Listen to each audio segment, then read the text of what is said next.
Honourable Deputy de Parkdale. Honourable Member for Parkdale-High Park.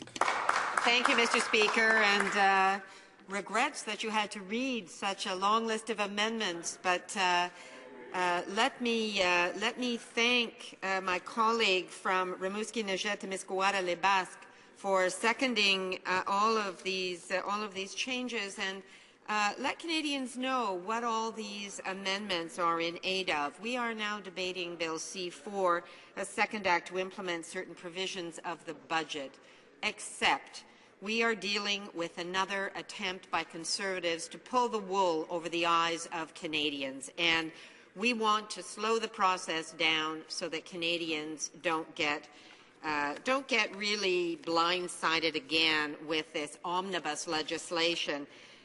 This is the fourth omnibus budget bill that this government has brought in. This one, C-4, amends over 70 different pieces of legislation, over 300 pages.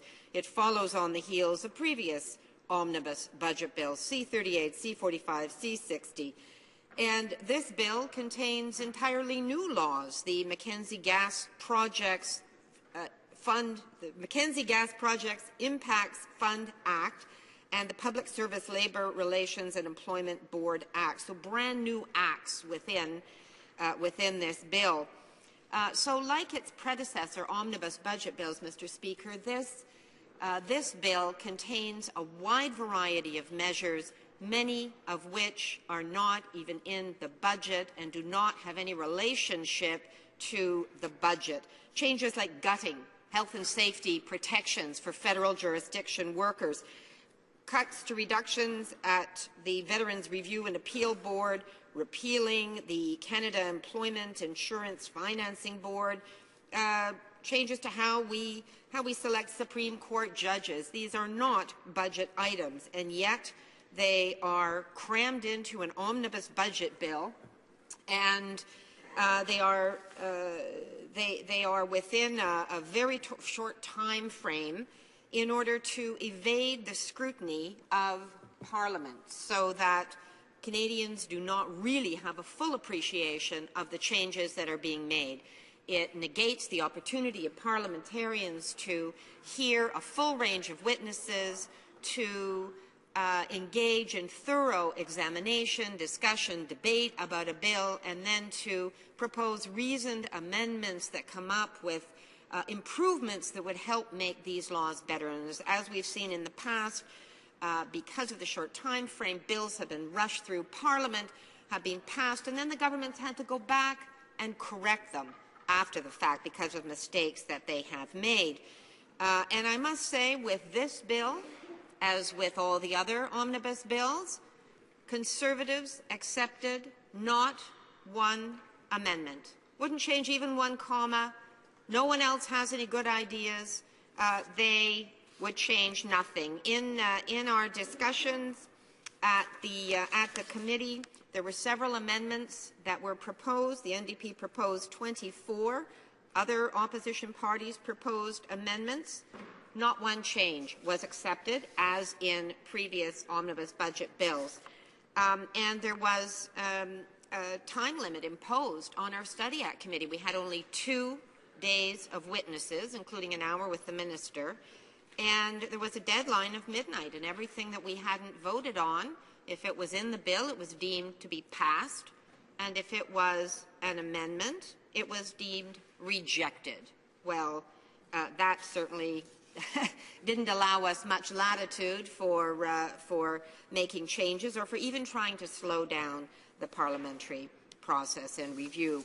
And Canadians are offended by this. We have heard from many Canadians who are getting the message about the lack of democracy in these omnibus budget bills. But we also heard expert testimony.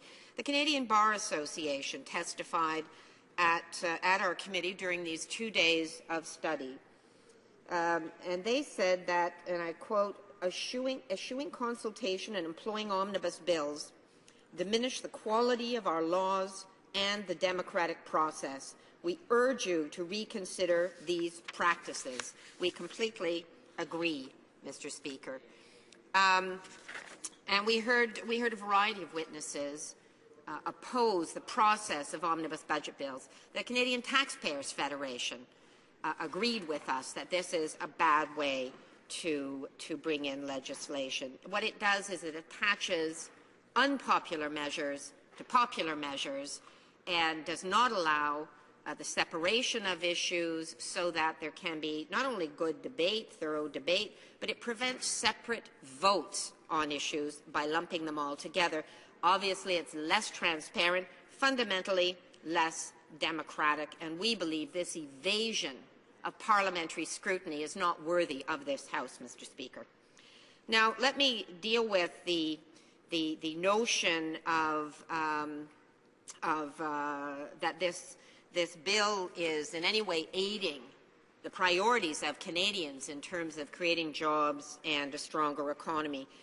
In this bill, the Conservatives have failed to put forward significant job creation measures at a time when we're seeing stagnating income, stagnating wages, insecurity in the workplace, job insecurity, and all-time high household debt, at a time when we have a current account trade deficit of over $60 billion, $60 billion, which is a record for our country. And we believe that what this government ought to do is deal with the real challenges that the economy is facing. Let me just quote a couple of sources, and the Conservatives may feel they know better, but let's hear what the International Monetary Fund has to say. It no longer views Canada as the growth engine of G7 economies, while bettering the European members. Canadian growth is projected to play second fiddle to the U.S. in 2012, 13, and 14. Growth in other advanced countries, not the G7 clubs, such as Scandinavian nations, Australia and New Zealand, are also projected to outperform Canada. Going forward, the IMF predicts the Canadian economy will continue to be held back by high household debt levels and a cooling housing market. That's the International Monetary Fund. David Olive, business columnist, we know from the recent American and British experience with austerity chic that you cannot cut your way to prosperity. Indeed, sucking demand or cash out of an economy with cutbacks to government spending, including essential services and infrastructure upgrading, merely adds to the jobless lines and cuts household income. That, in turn, drives up social spending costs related to mounting unemployment.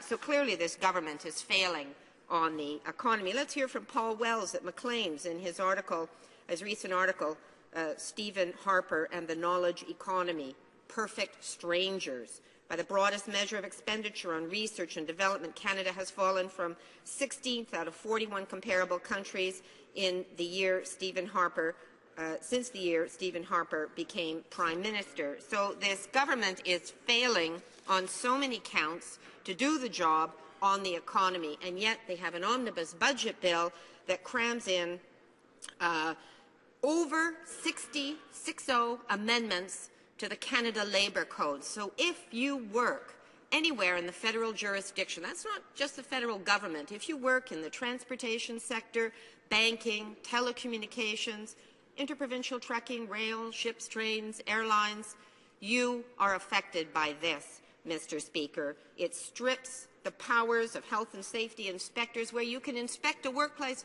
with a phone call, but it won't be a qualified inspector. It will be just someone that the minister appoints who doesn't even have to be qualified. There are so many regressive changes in this bill that attack the rights, the basic rights of people in the workplace. It is a colossal step backwards, and I think all Canadian workers should be very concerned about this legislation. It is a colossal step backwards for Canadians. New Democrats will not support the Conservatives' attempt to evade scrutiny by Parliament and Canadians. We oppose this budget and its implementation bills unless it's revised to reflect the real priorities of Canadian families, creating quality, good-paid jobs, ensuring retirement security, fostering opportunities for young people, and making life more affordable for families. I see my time is up, Mr. Speaker. Thank you for this opportunity. I welcome questions from my parliamentary colleagues.